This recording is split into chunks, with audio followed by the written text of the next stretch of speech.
Good morning, everyone. I am Marcela. I'm working as a lead solution engineer at Tableau.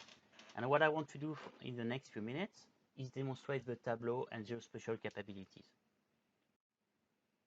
So we'll be using one dataset that contains data about the crashes in New South Wales. And we'll start with the basic, where basically we'll be showing the crashes, the number of crashes by LGA. Then what we'll be doing is showing this information along with the location of individual crashes.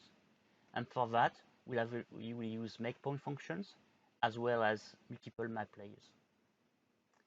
Then we show other options like how we can use density map and how we can use animations. And then, in addition to the crashes, we'll be showing the location of the speed camera. And to do that we'll be using the multiple map layer functionality. Next, we'll be showing how you can filter the data. And we'll be using functions like distance, and we show how to use filter across multiple data sources. And last, we'll be seeing how we can use special join so that you can show the relationship between your two data sources. So let's start with Tableau now. And first, I will connect to my dataset, which is an Excel dataset in that example.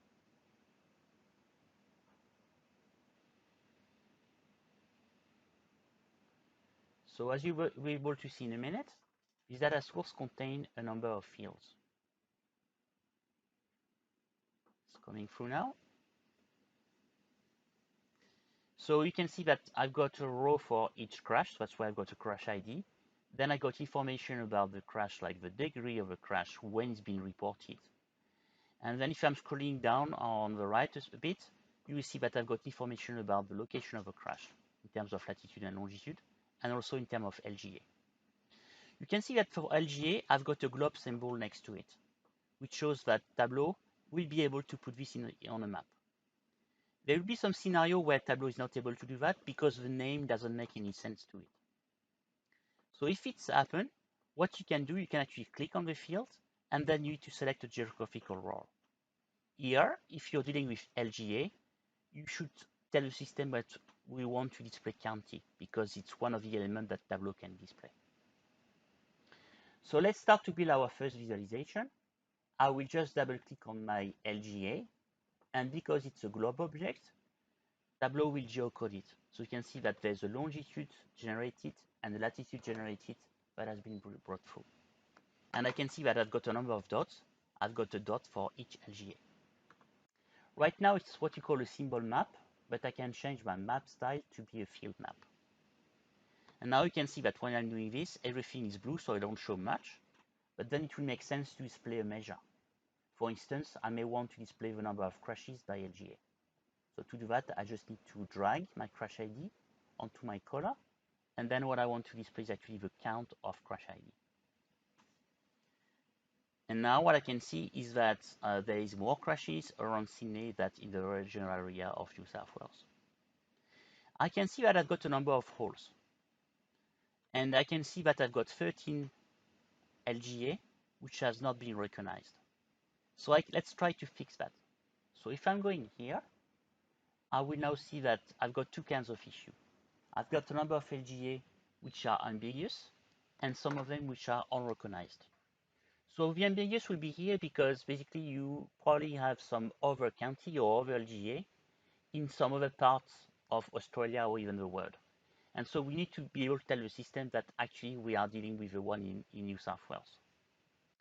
So to do that, the easiest way is to create a field if there isn't one yet. So let's create a calculated field here. I will call it state. And I can just say, okay, this is New South Wales. Now, if I'm going back to my little window here, I can edit again, and then I can specify the state my LGA are from. And these are coming from one of the fields called state.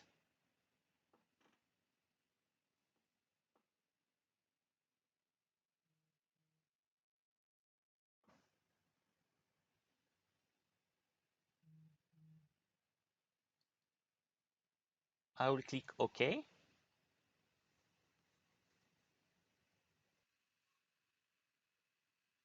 And by doing that, you can see that now I used to have 13 unknown. Now I only have 10. So I fix a number of issues using that method. Let's have a look at the 10 remaining. Now, because I specify the state, the system is able to give me a list of all the potential LGA that I do have in New South Wales. And so what I can do here, I can say instead of double regional, I can just select double. Same thing if I get into the next one, here I will select Greater Hume Shire. So I will not do for all of them, but I guess you got the concept here. If I'm clicking OK now, you see that I only have 8 unknown. Okay, so that's the start. Now I've got my information by LGA. If I wanted to, I can zoom in on Sydney, for instance, and we'll have a closer look at what's going on in there. Okay, so we've got here, you can see that there's more crashes in the Canterbury Bankstown than anywhere else. And now let's say what I want to do next. I want to display the actual location of the crashes.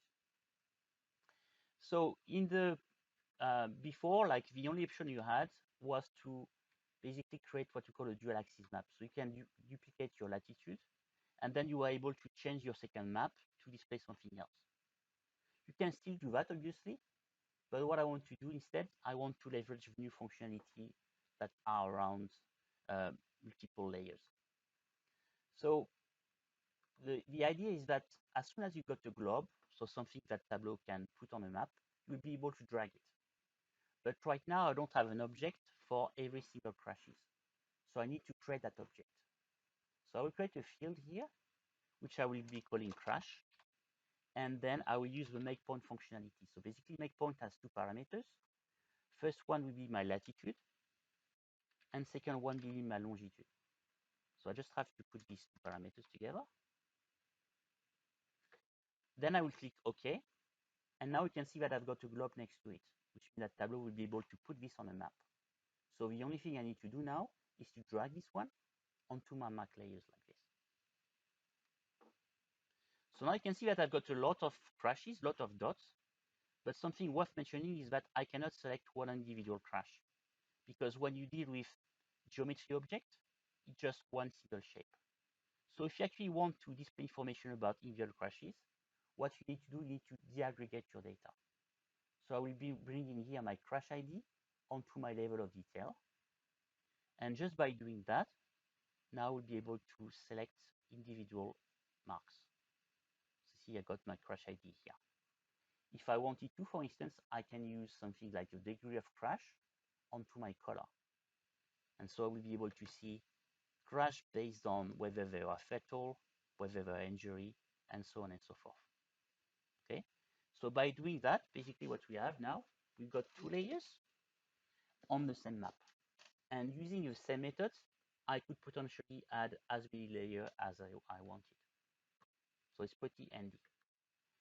So let's talk a minute about the style. So right now I've got a map which is a bit boring. I don't have much information. What I can do is I can change that. So first of all, what I'm gonna do here, I will change a bit the opacity so that I can see a bit through my LGA. And next, I will have a look at the different style of map we've got. So if I'm going to my map menu and I'm going to background layers, you can see that right now I'm using the light style, but I can change two other styles. So like normal, for instance, or if I want to have a lot of details, I probably recommend to use the street view. And then when you do that, you can select which information you want to have. So see, for by default, I got everything here. It's coming through now, and so you can see the park, you can see the actual roads, and so on and so forth. So this is something always worth mentioning, and always think about which layer makes sense. Okay, so next thing we're gonna do here, we'll add some information about my cameras. Right now, I just have my crashes. I want to put something else. I want to put the location of my camera, which is a separate data set. So let's first create that new data set. I'm going to new data source here. And again, my camera is another Excel file.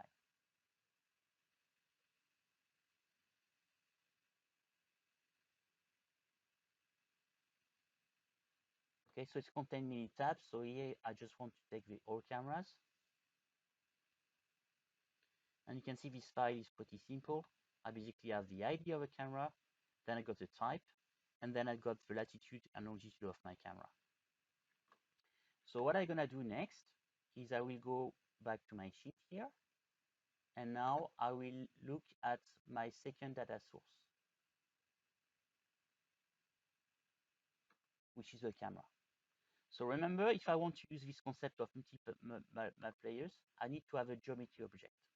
I don't have it yet, so I will create it. I will use again this make point function. And this time I will use make point along with my latitude and longitude. So just something worth mentioning here is that for some reason, the system thinks it's a string. So before I'm doing that, actually, I need to specify that it's actually a float. So I will change my data type to number decimal for both latitude and longitude.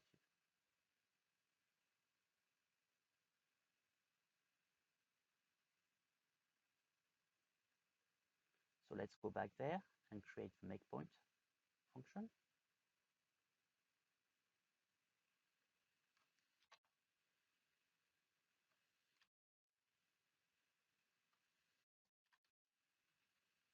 And I will call it camera. So now I've got this object, and even though they are in a different data source, I can actually bring that object onto my map.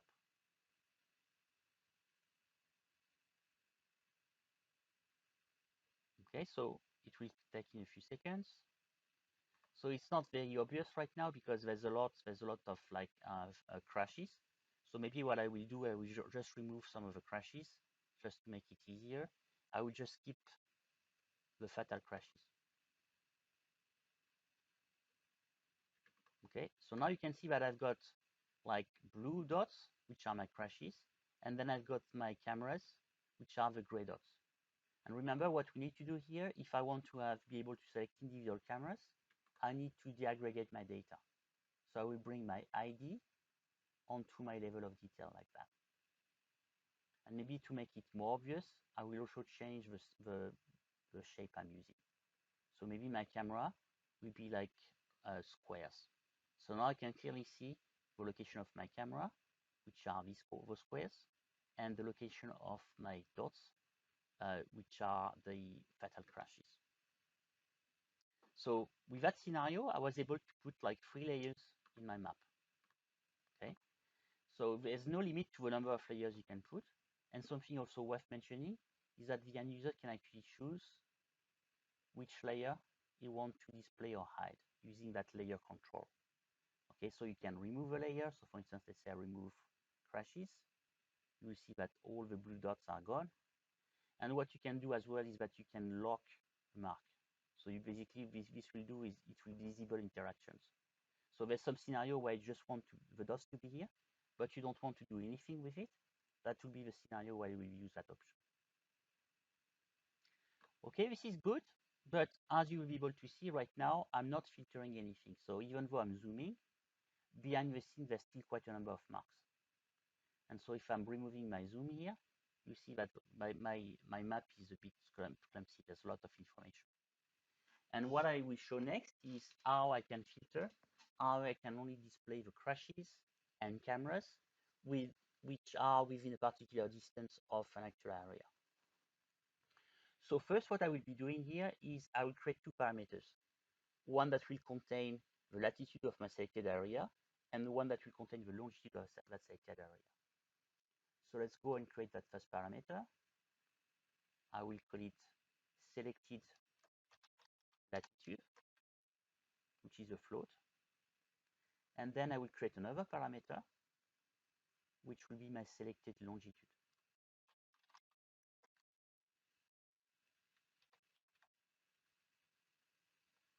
I can obviously display those parameters now, and I could in theory use them. But what I want to do is instead of typing anything, I want this information to be calculated based on where I'm clicking. To do that, I will be using this concept of parameter act. So basically, I will go into my worksheet, I will create an action, and I will create here a change parameter I'll create actually two, one for latitude, one for longitude.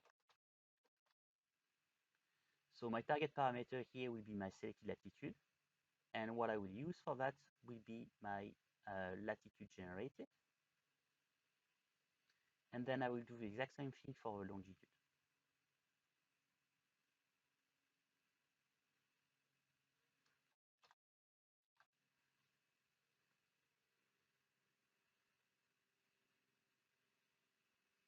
So let's try this. I will click on any dots here. And what you see is that when I'm doing this, it actually changed the location of the value of my parameters, which is what I wanted to do.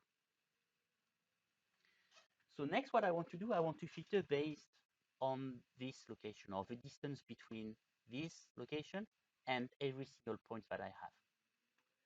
So first, what I will create here, I will create a point that materialize these particular dots I've selected.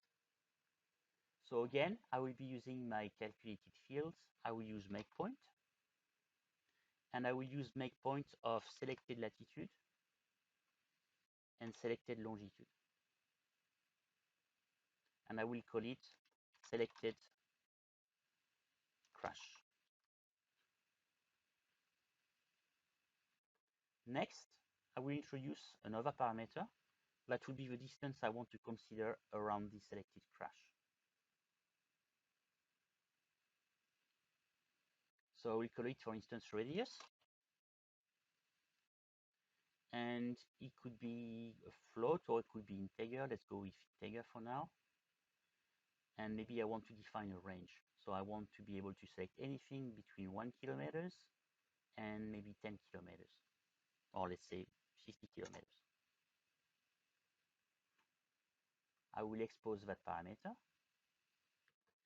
And now what I want to do, I want to create a calculation that will calculate the distance in between any crashes and this particular location. So we introduce a new function called distance. So okay, I will call it the field distance between crash and reference.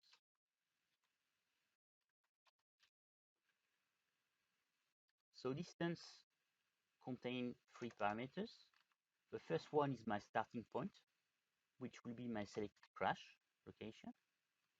Second one will be the actual crash, individual crash itself. So sorry, actually I will do it for camera. So selected crash, then I will use camera here.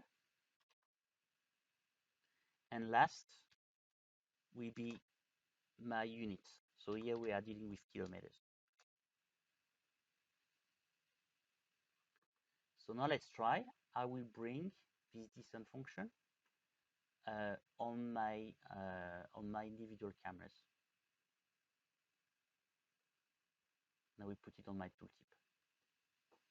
So now if I'm selecting my different cameras, I can see the distance compared to the reference that I did selected, which was somewhere in Sydney here.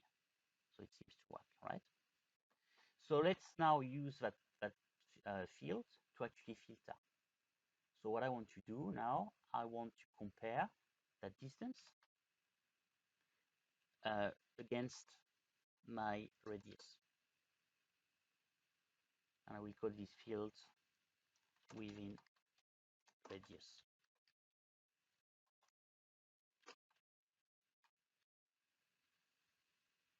Now I've got this, I can bring that Boolean onto my filter. And right now, for some reason, I only have false. So I will exclude the false.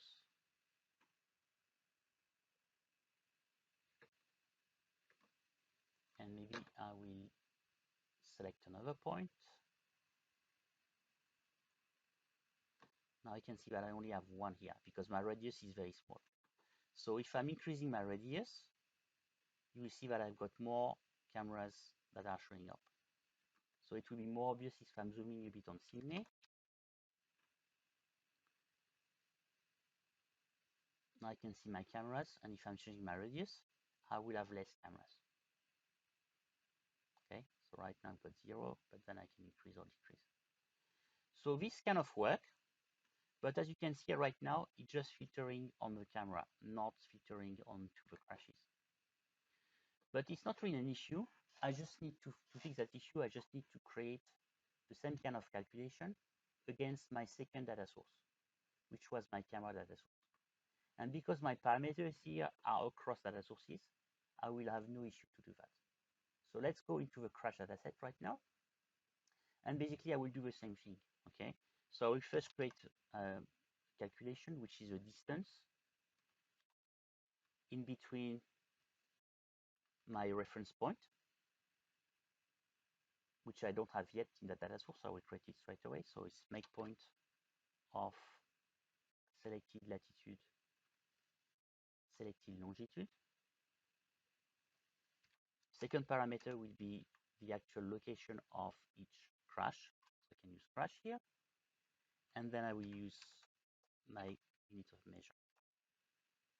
And then just to save some time, I will just combine into one expression. Basically, I want this distance to be less than the radius I've selected. And I will call this crash within radius.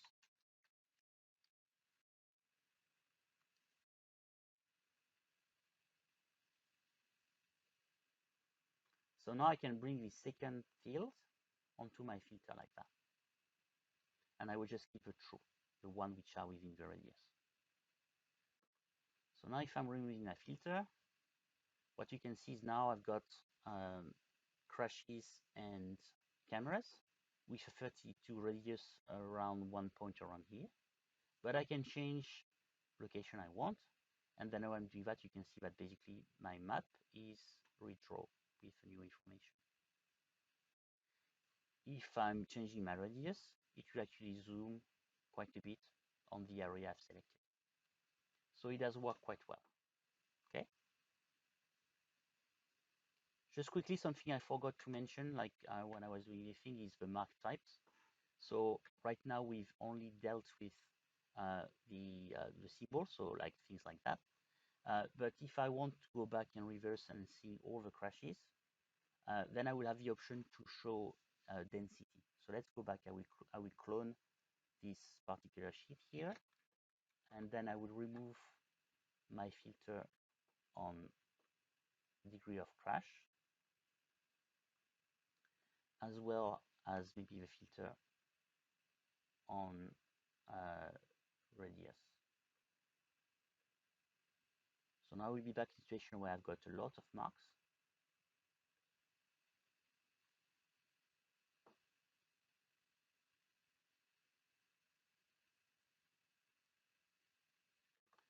And so maybe the only one I want is crashes. So maybe I will just remove my camera here, hide it. And if I want to understand the density of all these crashes, what I can do instead of using the default, I can actually go here and I can change my style. So I can use density here.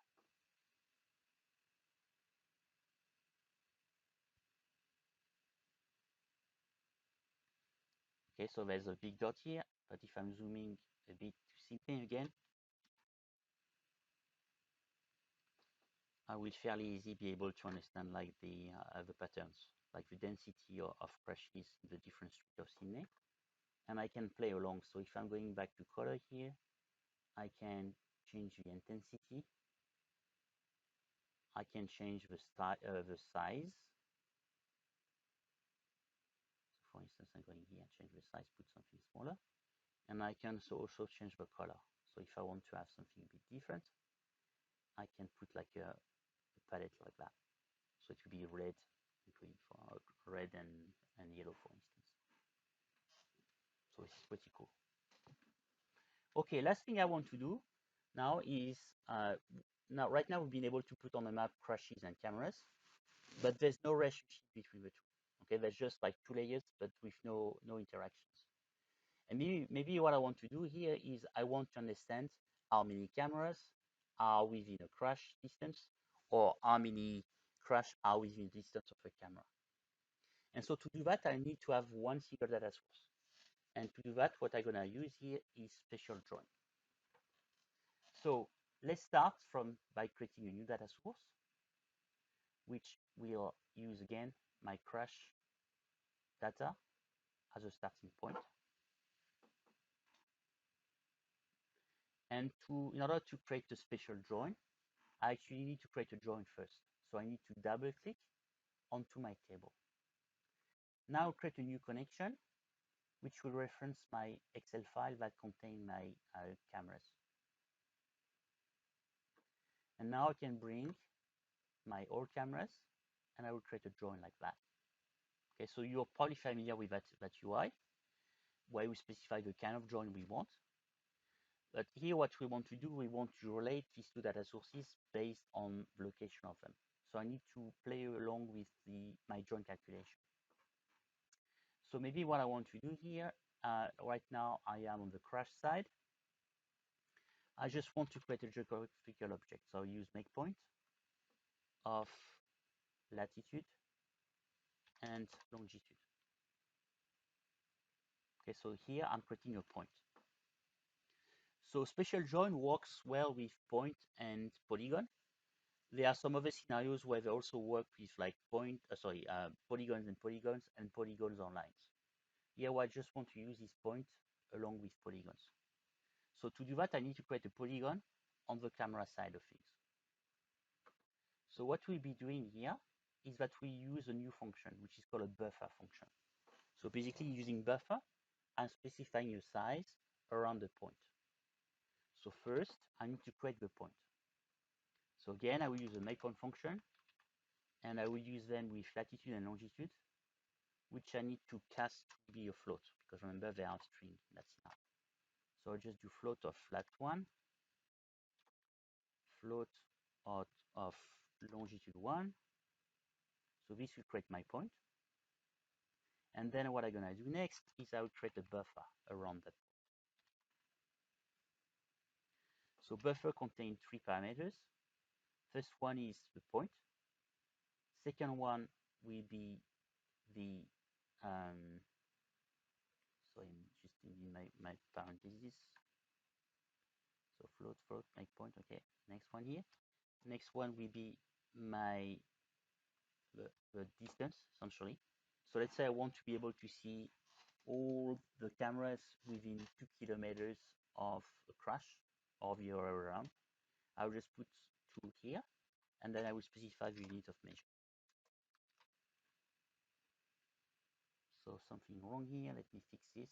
I think so. Make point is here. Okay, I miss a parenthesis.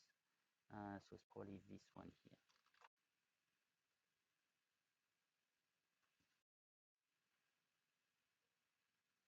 Make point float. Okay, it's this one. There we go. So now when I've got that, because now I'm dealing with point on one side and the polygon on the other side, I'm able to select the intersect function. Okay, so let's close that and let's create a new sheet. Okay, so right now you can see that I've got one data source that contains information for both camera and crashes. So let's display let's say the crashes first, for instance.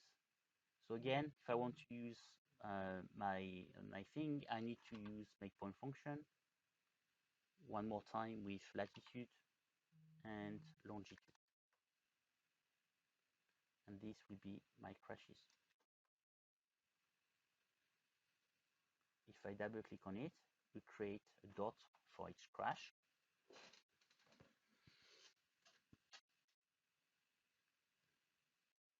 Okay. And again, if I want to be able individual crashes, I need to deaggregate the data by putting my crash ID onto my level of detail.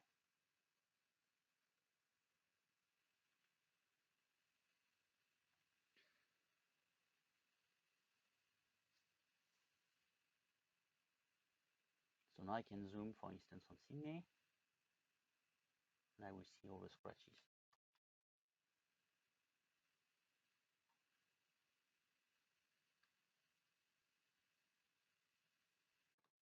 Cool.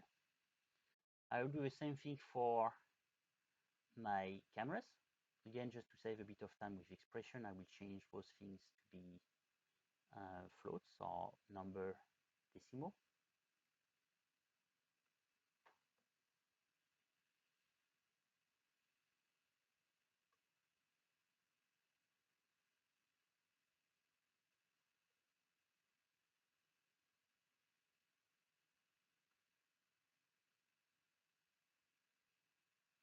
Again, you can use make point with this.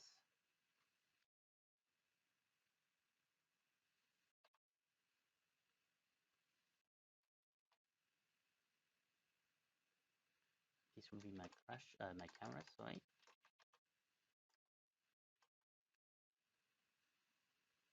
Now, okay, so I will call it cameras without S. Now I can bring my cameras. Again, I will use a different symbol. I will use squares as opposed to circle. And I need now to deaggregate the data. So I will put the camera ID onto my level of detail.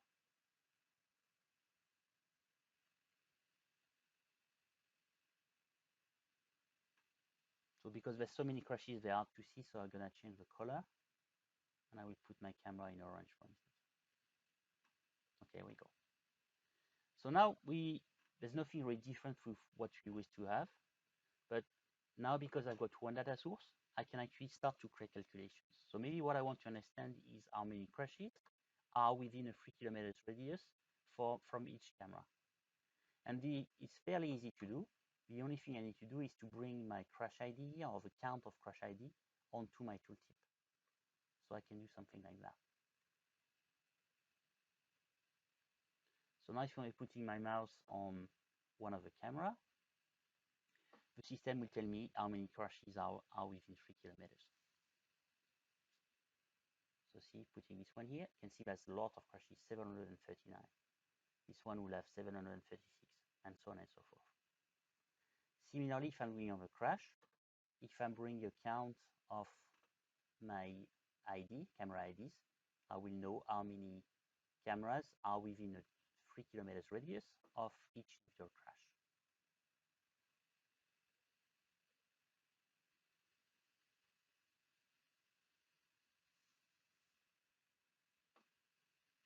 Okay, let's try that. I can see 3, 5, etc. So it works pretty well. So this is good, but maybe I want to have something a bit more flexible. I want to be able to tell what, maybe I don't want to do 3 kilometers, I want to do less. So maybe I want to understand how many cameras are within, let's say, 200 meters of each individual crash, or the other way around. So let's create another parameter here, which I will be calling distance. And maybe I want it to be float, and I want the range to go in between something like 0.1, which is 100 meters, and 3 kilometers.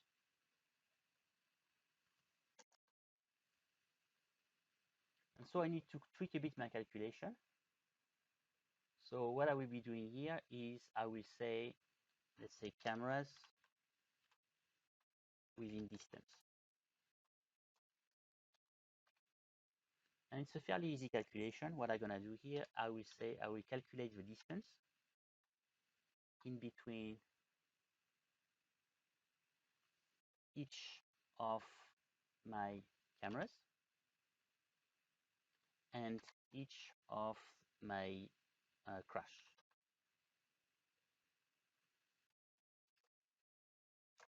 And I will say if this distance is less or equal to my distance parameter, then I will actually return the camera ID, which is ID.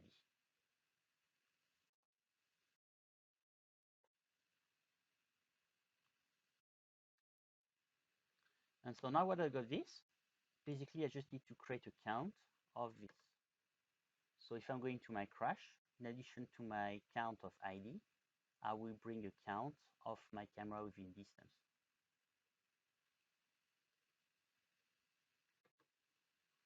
So let's have a look at what's the distance we got by default. I think it's probably 1 kilometer.